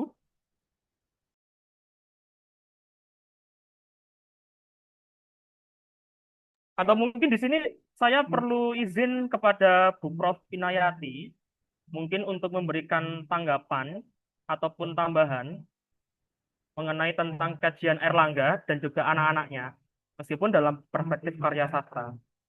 Mungkin bisa dipersilakan nih kepada Bu Prof. Inayati. Silakan Bu Prof. Silakan, Bu Prof. Inayati, silakan. Ya, sebentar.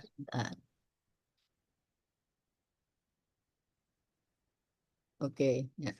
Terima kasih Mas Yeremia dan Mbak siapa tadi itu ya. Memang itu Yasmin.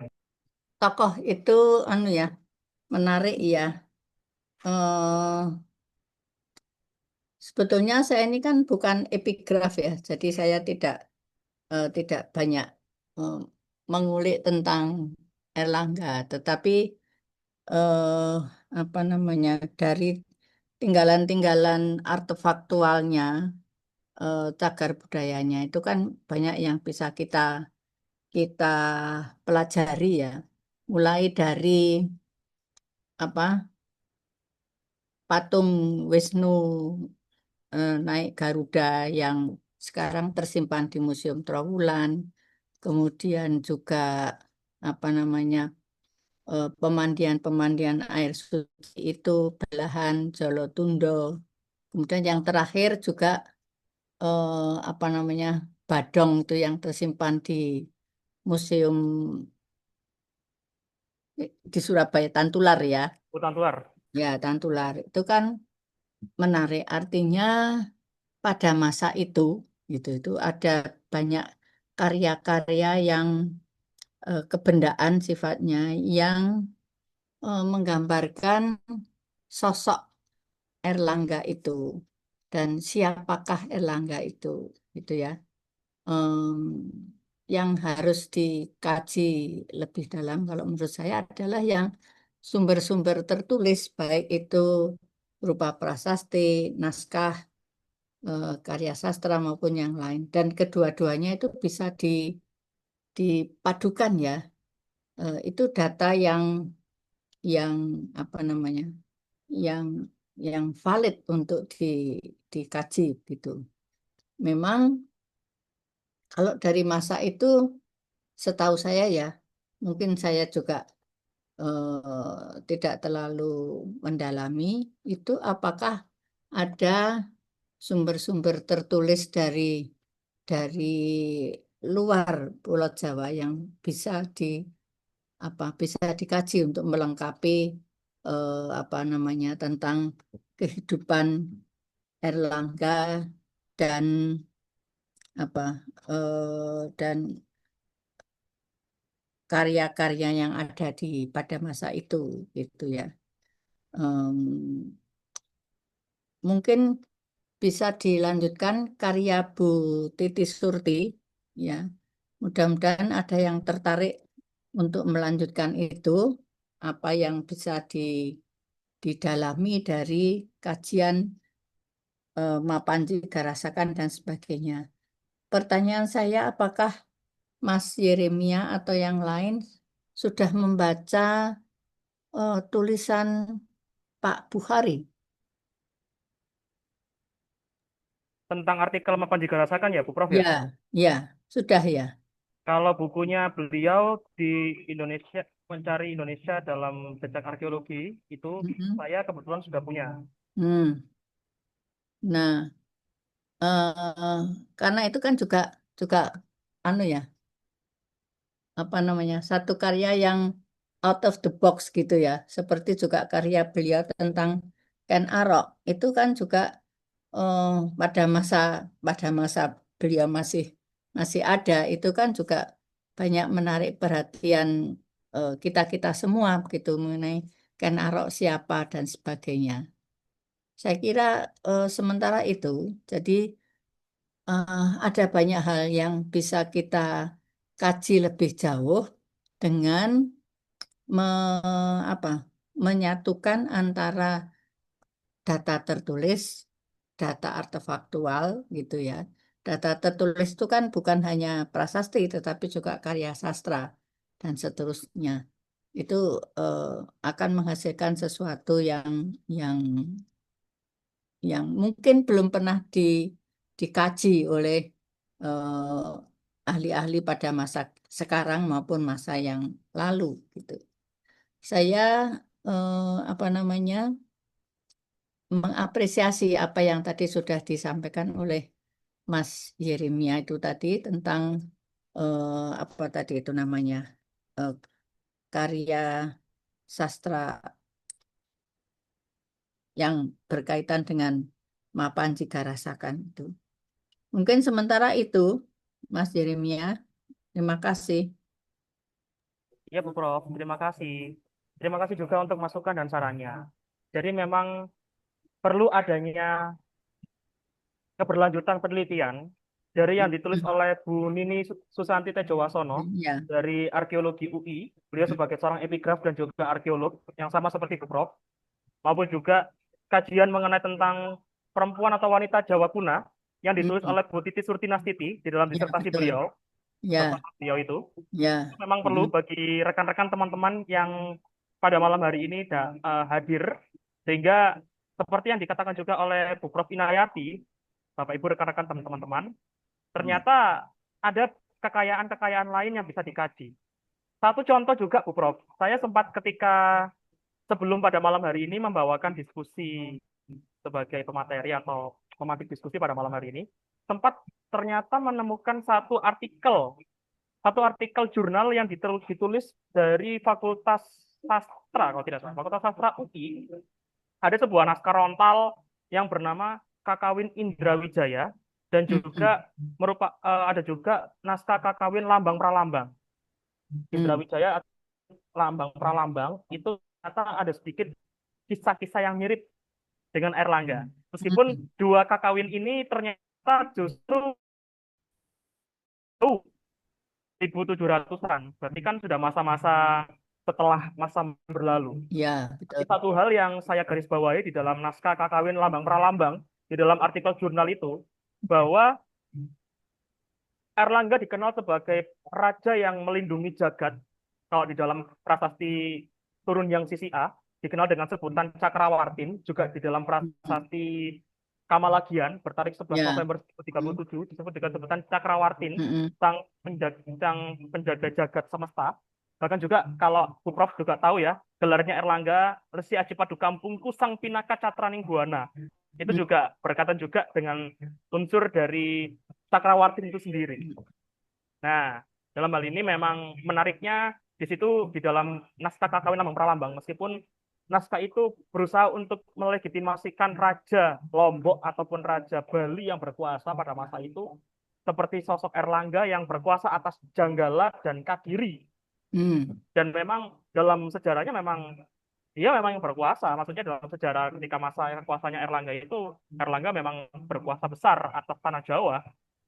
Belahan timur, belahan barat dipersatukan olehnya, meskipun akhirnya harus dibelah oleh Ya. karena satu keputusan yang ternyata Erlangga dipandang bukan seorang pewaris takhta, karena kan kalau dalam kajian prasasti, raja-raja yang membuat banyak sumber prasasti itu kan dalam tanda kutip kan legitimasi ya, ada legitimasi yang tinggi dari raja tersebut, dan itu akhirnya kan dari beberapa sumber-sumber epigraf ataupun para epigraf lain mengatakan seperti itu melegitimasi dirinya karena bahwasanya mereka bukanlah pewaris takhta sebenarnya, kan begitu. Ya. Ya, sedikit tambahan dari saya dalam tanggapan saya kepada Bu Prof Inayati. Ya, Terima betul, kasih Bu Mas. Prof. Ya, itu kan juga terjadi legitimasi itu ya pada masa yang berikutnya ya. Eh, Raja-raja Mataram Islam itu kan juga membuat legitimasi dirinya sebagai penerus dari raja-raja dari Demak kan gitu. Ya, dengan itu tadi berbagai macam apa namanya kisah dan sebagainya seperti itu. Barang siapa yang menghabiskan air dari kelapa itu, nah yang ternyata itu diminum oleh orang lain itu yang kemudian akan menjadi leluhur dari raja-raja Mataram Islam kan gitu antara lain. Jadi ada banyak cara ya untuk melegitimasi seseorang untuk menjadi pewaris tahta itu tadi. Terima kasih. Mungkin saya agak agak ke masa yang lebih muda. Ye. Baik, Bu Prof, terima kasih. Kita masih ada sedikit waktu nih, Temi Yasmin. Di sini saya lihat di Zoom ini masih ada penulis buku dari Panggilingan, yaitu Ibu Trina Wangsi dengan akun nama Sasi Kirana. Mungkin bisa sedikit berbagi Bu Trina Wangsi mengenai tentang sosok tokoh Mapan Jigarasakan nih. Kan Ibu juga getol nih membahas mengenai tentang Mapan Jigarasakan. Terus sedikit aja Bu, satu dua kata aja, Putri. Silakan, Putri Nawangsi. Oke, terima kasih. Suara saya kedengaran ya? Halo? Kurang kan dikit. Kurang dekat. Oke. Sekarang udah dekat? Udah dengar? Ya, Ya, sudah. Ya.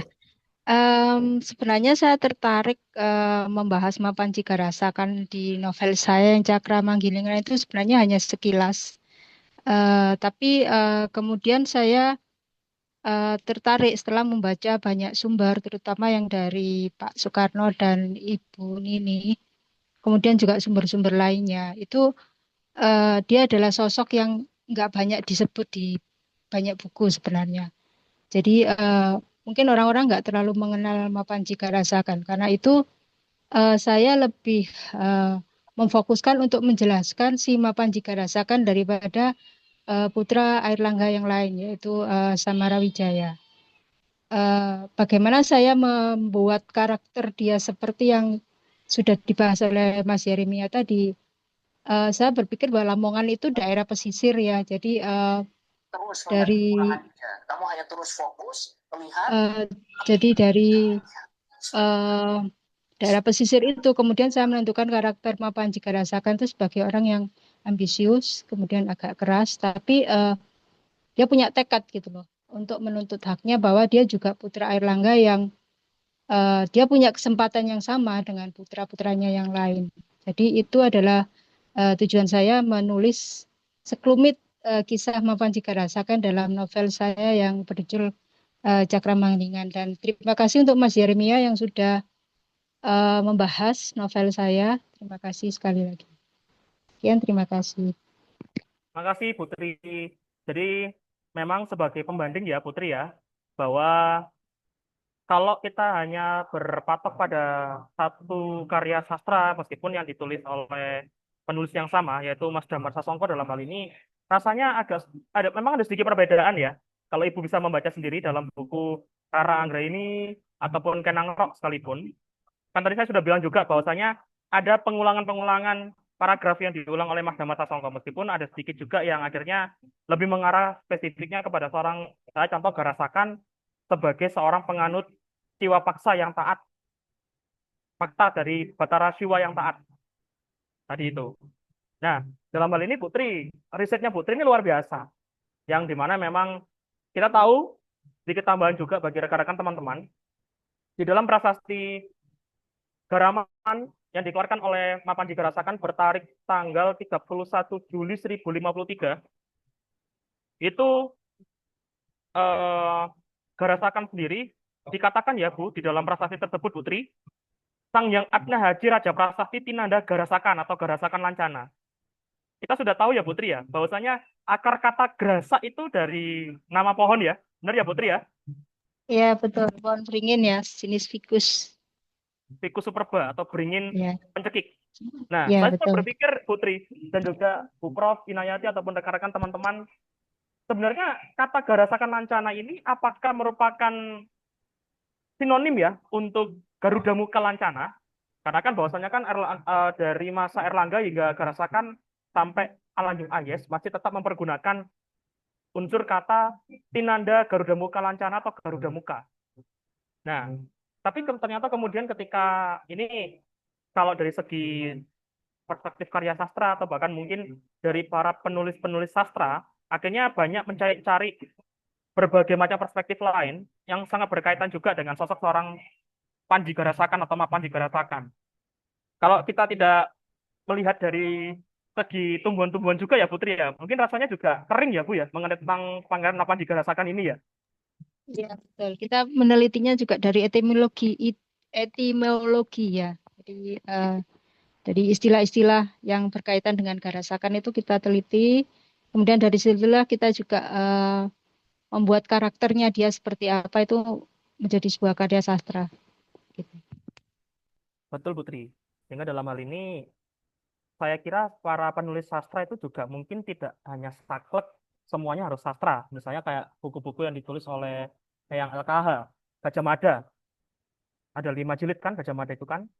Nah, itu saya kira apa eh, dalam hal ini seperti Putri ataupun Mas Damar dengan memberikan penambahan-penambahan naskah-naskah Rontal, Babat, Kidung, Kakawin, atau bahkan mungkin cerita folklor lisan, itu juga sudah menjadi satu bentuk historiografi sastra. Saya katakan demikian. Penulisan sejarah sastra. Karena memang yang diambil dari segi sastra tadi itu. Di mana sastra itu memang bisa untuk memberikan penegasan-penegasan dari informasi sejarah, dalam tanda kutip historiografi sejarah ya, historiografi sejarah yang sudah ditulis baik oleh negara ini ataupun juga oleh siapapun yang menulis tentang Garasakan ataupun Erlangga. Dan karya sastra itu seperti tadi disampaikan dalam slide saya, contoh saya mengambil dari apa yang dikatakan oleh Bu Carolina Supeli, bahwasanya sejarah itu tidak bisa lepas dari filsafat, budaya, pun juga dengan sastra. Saya kira Putri juga sependapat dengan saya dalam hal ini ya. Ya, ya tentu saja sependapat. Baik Bu. Ada tambahan lagi Putri? Eh, jadi dalam karya sastra itu kalau kita berkaitan dengan sejarah itu kayak puzzle ya. Kita mengisi sastra itu mengisi kekosongan yang terjadi yang ada pada sejarah gitu tanpa mengubah sejarah itu sendiri. Jadi itu saja tambahan dari saya. Terima kasih. Baik Bu, terima kasih untuk tambahannya dan tanggapannya Bu. Sehat selalu Bu, semoga selalu berkarya juga untuk kelanjutan Cakra Manggilingan ini dengan 4 tokoh utamanya, Wira, Mahisa, Kirana, dan juga Resi Abimana. Hehe. Ya, terima kasih. Ya, Mema Yasmin, sebelum ditutup nih, ini sudah mau setengah 10. Ada satu Hai. pertanyaan lagi nih, Ming. Ya, ada lagi. Mendingan Koko baca aja sendiri. Hmm. Ini, ini dari Pak Samsul Huda. Beliau merupakan warek dari UII Dalwa Pasuruan, dan juga beliau juga seorang dosen ya di kampus tersebut. Di sini ada pertanyaan mengenai tentang sisa-sisa dari istana atau kedaton atau keraton dari Janggala sendiri. Apakah masih bisa ditemukan sekitar tempat tersebut? Eh, jadi begini, Pak Pak Huda, Pak Warek Huda. Kita kalau ngomong tentang istana kedaton itu memang pada masa Jawa kuno itu rawan sekali rusak, entah bencana, entah perang. Karena memang tidak terbuat dari bahan-bahan yang bisa bertahan lebih lama, seperti contoh istana-istana keraton di Jawa Tengah pada masa Mataraman. Pun di sini juga ada pakarnya seperti Ibu Prof. Inayati yang sudah banyak melakukan kajian termasuk juga ibu kota Mataram di Karta ya, Bu Prof ya, betul ya? Itu. Nah, dalam hal ini juga kalau kita bertanya di mana letak istana kedaton atau istana keratonnya Garasakan di Janggala, kita harus tahu dulu di dalam Kakawin Nagara Kertagama Pupu 68 di situ dikatakan ada kata kalimat pangadeg Sri Janggala Nata ing Jiwana. Kita mesti garis bawahi dulu nih unsur akar kata Jiwana. Nah, Jiwana itu di mana? Jiwana itu ternyata Jiwana itu Pak merupakan akar kata bahasa Sanskerta yang berkaitan juga dengan Kahuripan, Tirta Amerta. Makanya di dalam beberapa naskah-naskah Ramayana pada masa Jawa Baru, ya pada masa Mataraman lebih tepatnya, itu istana atau pusat pemerintahannya para Pandawa itu di mana? Negoro Ngamarta atau Ngamerto. Negoro Ngamerto atau Ngamarta itu dari akar kata Amarta. Amarta kan berarti kan air, tirta, kehidupan, kahuripan.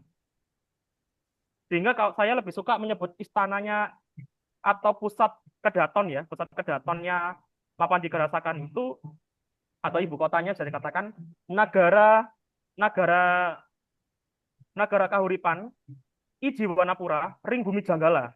Karena ternyata Janggala itu merupakan wilayah bumi. Nagara Kahuripan Ijiwana atau Jiwanapura Ring Bumi Janggala. Jiwana itu di mana? Jiwana itu atau Jiwanapura itu di mana? Sementara waktu ini memang masih perlu banyak ditegaskan dalam hal ini mengenai tentang pusat pemerintahannya Janggala sendiri pada masa Garasakan. Tapi dalam hal ini karena memang belum ada penelitian-penelitian terbaru dan memang perlu untuk dilanjutkan kembali.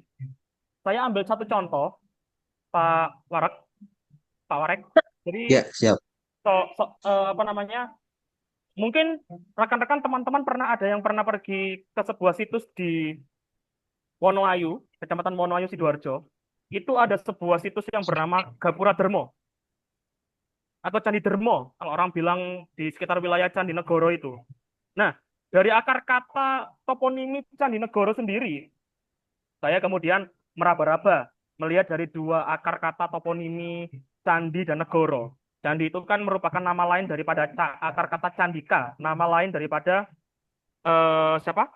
Durga, Parwati atau Umah. Durga. Durga, betul, terima kasih Bu Prof. Lalu kemudian Negoro, itu bukan negara dalam tanda kutip negara yang saat ini kita kenal. Tapi maksudnya adalah ibu kota atau pusat pemerintahan. Pusat pemerintahan ibu kota yang berhaluan Siwa. Nah, kalau tadi di dalam karya-karya sastranya baik Mas Damar Sasongko ataupun Bu Tri mengatakan bahwasanya Garasakan itu adalah seorang pangeran yang menganut Siwa paksa atau menganut keagamaan Siwa, maka saya juga melihat juga dari kenyataan yang ada di foto-foto lama Gapura Dermo yang ada di Wonoayu Sidoarjo. Ternyata di situ juga pernah ditemukan sebuah artefak yang sekarang disimpan ya, mohon maaf, disimpan di Museum Pusat Informasi Majapahit PIN Trowulan, berasal dari situs Gapura Dermo tadi itu. Ternyata merupakan kepala Garuda atau Garuda Muka. Ternyata pada foto lama tahun 1913 itu sudah ada. Runtuh memang ketika pada saat itu. Dan sekarang dipindahkan di Pusat Informasi Majapahit di Trowulan atau Museum Majapahit. Tetapi sangat disayangkan, mohon maaf, bagian wajahnya dan juga salah satu sayapnya itu aus. Tapi di foto lama pasti ada, Pak. Di foto lama itu. Jadi dalam hal ini, ketika melihat Gapura Dermo, kemudian di situ ada lancang Garuda Muka, dan lalu kemudian entahkah itu difungsikan dari mulai masa Erlangga itu, dan juga itu Desa Goro. Nah, dalam hal studi toponimi, beserta juga dengan satu temuan arkeologis yang ada di sekitar situ, lalu juga beberapa nama-nama toponimi dusun desa yang ada di sekitar wilayah Persabo, Wonoayu, dan juga Desa Suko tempat saya ini berada, tinggal di Sidoarjo. Sementara waktu ini kami memperkirakan bahwasannya pusat pemerintahannya Janggala itu berada di Sidoarjo, tapi berada di sekitar wilayah perbatasan Kecamatan Wonoayu, dan tidak mungkin kalau di wilayah Krian sendiri itu kan pusat pemerintahannya Erlangga. Erlangga sendiri di dalam Prasasti Kamalagian sendiri menyebut Terima Raja Makadatuan I Kahuripan di dalam Prasasti Kamalagian bertarik 11 November 1037 Masehi. Nah, kalau dikatakan bahwasanya pusat pemerintahannya Erlangga itu berada di sekitar wilayah Kahuripan yang diperkirakan itu berada di Krian, Dusun Kraton, di situ kan ada namanya Dusun Kraton. Nah, maka tidak mungkin Mapandigarasakan itu mau berdiam di sekitar wilayah pusat pemerintahan ibu kota ayahandanya. Pasti agak sedikit digeser. Demikian Pak yang bisa kami sampaikan. Tapi dalam tanda kutip hal ini perlu untuk dipertegas kembali oleh penelitian-penelitian yang terbarukan karena belum tentu bahwasanya apa yang saya sampaikan ini dalam tanda kutip ya bagi rekan-rekan teman-teman Bapak Ibu perlu diyakini tidak, perlu terus diuji. Perlu Belum adanya final. pengujian, betul Pak, perlu adanya pengujian lebih dalam lagi sampai ditemukan beberapa keterangan-keterangan yang mengarah bahwasanya wilayah perbatasan Krian Wonoayu, lebih tepatnya di Wonoayu sendiri di Desa Candinegoro dengan situs temuan Gapura Dermo itu merupakan tempat ataupun bisa dikatakan bekas daripada pemerintahan ibu kotanya Janggala pada masa pemerintahan Mapan Digarasakan. Kurang lebihnya demikian. Terima kasih Pak. Baik, terima kasih juga. Sepertinya sudah malam ya, Mimi Yasmin ya. Mungkin saya silakan kepada Mimi Yasmin untuk ditutup. Silakan. Baiklah, sekian pada diskusi pada kali ini. Kurang lebihnya mohon maaf. Wassalamualaikum warahmatullahi wabarakatuh. Sebelum itu kita screenshot dulu ya. Silakan dibuka Buka kamera. kamera. Ya, Mei, gimana, Mei? Buka kamera. Buka kamera, mau difoto. Oh, sesi foto. Nah, Mungkin bisa diserahkan kepada Tetiwi, Tasya Vela, untuk sesi foto terakhir. Silakan, Tetiwi.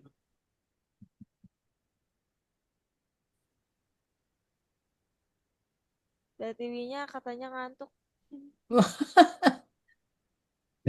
Terlalu malam. Bentar, ini ada pesan WhatsApp dari Tetiwi.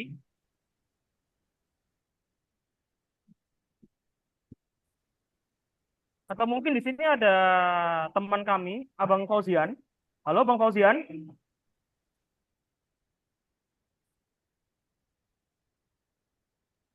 Masih bergabung dengan kami, Bang Fauzian? Udah tak screenshot Kak, nanti tak kirim ke Kak Tiwi. Ayo Oke, sekali oke. lagi, boleh?